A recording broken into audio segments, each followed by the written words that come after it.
Chemistry तो आती है बट केमिस्ट्री में मार्क्स नहीं आते या फिर केमिस्ट्री को लिखने का तरीका नहीं पता है कि किस तरीके से केमिस्ट्री में स्कोर किया जाता है। तो ये वीडियो सिर्फ़ और सिर्फ़ आपके लिए, अगर आप ये वीडियो देखने के लिए आए हैं तो आप एकदम सही वीडियो पे आए हैं। Welcome back to my channel and आपको ऐसी बहुत ही अच्छी-अच्छी टिप्स मिलते रहेंगी इस चैनल पर, तो इस चैनल को जल्दी से जल्दी सब्सक्राइब कर लीजिए। ओके, सो चलिए आगे बढ़ते हैं हमारे वीडियो की ओर। तो सबसे पहले हम बात कर लेते हैं कि केमिस्ट्री में हमें किस तरीके से पढ़ना चाहिए और कैसे नहीं पढ़ना चाहिए और क्या छोड़ना चाहिए।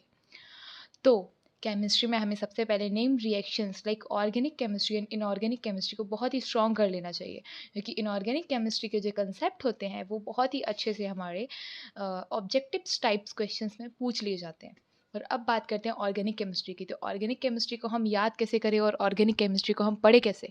तो ऑर्गेनिक केमिस्ट्री को हमेशा मैथ्स की तरह लिख लिख कर याद किया जाता है, क्योंकि जब आप याद करेंगे, जब आप उसे लिखेंगे, तो जब आप कॉपी में उसे नोट करेंगे तो आपकी कॉपी में आपको याद रहेगा कि हाँ, ये रिएक्शन आई है और इस रिएक्शन में मैंने ये मेरी कॉपी में लिखा था, तो आपके माइंड में वो रिकॉल होगा। एंड बिलीव मी, ये प्रोसेस बहुत ही अच्छी है, इसे ज़रूर से ज़रूर फॉलो करके देखना। फिर हमें क्वेश्चन में पूछा गया है, लाइक 4 नंबर का क्वेश्चन है और उसमें हमें पूछा गया है कि एक रोज़नमुंड रिएक्शन लिखो और गैटरमैन सिंथेसिस रिएक्शन लिखो। तो आप उसे किस तरीके से लिखोगे? आप उसमें लिखोगे क्वेश्चन नंबर, जो भी क्वेश्चन दिया हुआ है, उसके बाद सीधा आंसर लिखोगे एंड देन उसमें लिखोगे, हेडिंग डालोगे रोज़नमुंड रिएक्शन। रोज़नमुंड रिएक्शन लिखने के बाद आप उसमें लिखोगे जो भी रिएक्टेंट एंड प्रोडक्ट है, और फिर रिएक्टेंट में जिस भी चीज़ का रिएक्शन हो रहा है, उस पर्टिकुलर चीज़ का नाम लिखना है। और रिएक्टेंट में जिस भी चीज़ का प्रोडक्ट फॉर्म हो रहा है, उस पर्टिकुलर सब्सटेंस का हमें नाम लिखना है। ओके, लाइक जैसे हमने लिखा कि H2SO4, तो H2SO4 प्लस जो भी प्लस हो रहा है उसमें और जो भी हमारा प्रोडक्ट बन रहा है, तो H2SO4 को हम क्या बोलते हैं, तो उसका नाम हमें लाइक उसी के नीचे लिखना चाहिए। और 4 नंबर का अगर क्वेश्चन है तो, और 2 नंबर का क्वेश्चन भी आया और एक ही रिएक्शन पूछिए तो भी हमें ऐसे ही लिखना चाहिए। और सेकेंड रिएक्शन आई आपकी रोज़नमुंड रिएक्शन, तो रोज़नमुंड रिएक्शन में भी जो रिएक्शन हो रही है, जिसके साथ जो प्रोडक्ट बन रहा है, उस प्रोडक्ट का पर्टिकुलर नाम भी लिखना चाहिए। इससे आपको फुल मार्क्स मिलते हैं केमिस्ट्री में। नहीं तो बहुत सारे बच्चों को ये नहीं पता होता है और उनके मार्क्स कट हो जाते हैं, तो उन्हें 4 नंबर में से 3 नंबर, 2 नंबर, ढाई नंबर ही मिल पाते हैं। बट टीचर जब ये देखता है कि बच्चे ने पूरे अच्छे तरीके से लिखा हुआ है एंड बहुत अच्छे तरीके से उसने हेडिंग भी डाली हुई है, तो टीचर आपको फुल मार्क्स देता है। और अब बात करते हैं कि हाँ भाई, न्यूमेरिकल्स वगैरह किस तरीके से करना चाहिए अगर केमिस्ट्री में न्यूमेरिकल्स आते हैं तो न्यूमेरिकल्स को भी स्टेप बाय स्टेप करना चाहिए, जिस तरीके से हम मैथ्स में करते हैं। लाइक अगर उसमें कुछ दी हुई है एक्स की वैल्यू, वाई की वैल्यू, तो सारी वैल्यू हम पहले लिखेंगे गिवन दैट, एंड देन जो भी फार्मूला लग रहा है, फार्मूला जैसे कुछ भी, जैसे एक्स बी लिखा हुआ है, मोल फ्रैक्शन सॉल्यूट का, तो जब मोल फ्रैक्शन हमें लिखा हुआ है कि सॉल्यूट का ही गिवन है और कुछ और निकालना है, तो हम उससे लिख सकते हैं कि भाई इसको किस चीज़ से डिनोट करते हैं, इसको किस चीज़ से डिनोट करता है, तो उसमें आपको और मार्क्स मिलेंगे। एंड इसी तरीके से आपको डेरिवेशंस में भी करना चाहिए।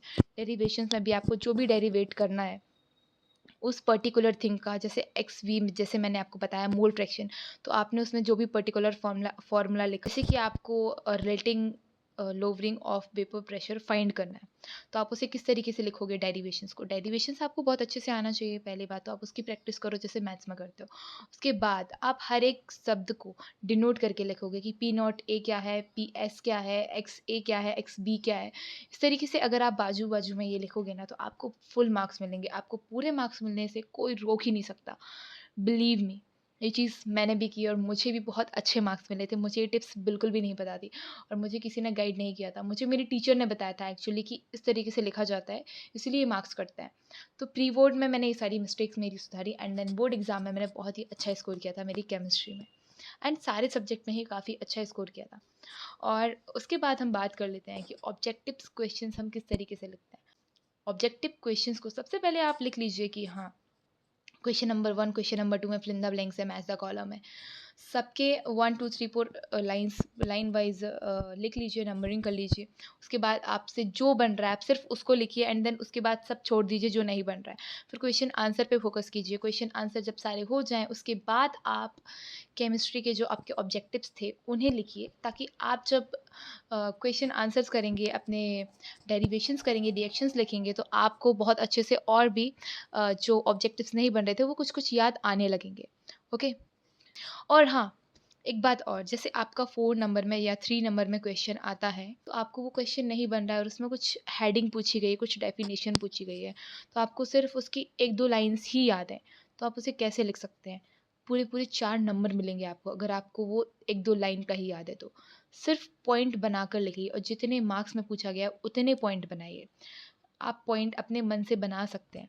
लाइक कुछ भी, जैसे पूछा गया कि सॉल्युबिलिटी के इफ़ेक्ट बताइए, फैक्टर्स बताइए। तो आपको सॉल्युबिलिटी की डेफ़िनेशन बताइए। तो सॉल्युबिलिटी की डेफ़िनेशन आपको याद नहीं है, बट आप पॉइंट बना के ज़रूर लिख सकते हो कि सॉल्युबिलिटी, पहले डेफ़िनेशन आपने शॉर्ट लिख दी एकदम, उसके बाद सेकंड पॉइंट में आपने उसके फैक्टर्स लिख दिए 3, 4, जितने भी आपको पूछे गए हैं। 4 नंबर में है तो 4 ही फैक्टर्स लिखिएगा, आपको चारों मार्क्स मिलेंगे। इसी तरीके से मैंने भी केमिस्ट्री में एंड बाकी सब्जेक्ट्स में किया था, तो मुझे भी काफ़ी अच्छा फ़ायदा हुआ था। और ये चीज़ ज़रूर कीजिए और अपने दोस्तों को भी शेयर कीजिए, ताकि उन लोगों को भी ये टिप्स मिल सकें एंड वो भी अच्छा स्कोर्स कर सकें अपने एग्ज़ाम में। तो thank you so much for watching my video guys. Bye bye. All the best for your board exam.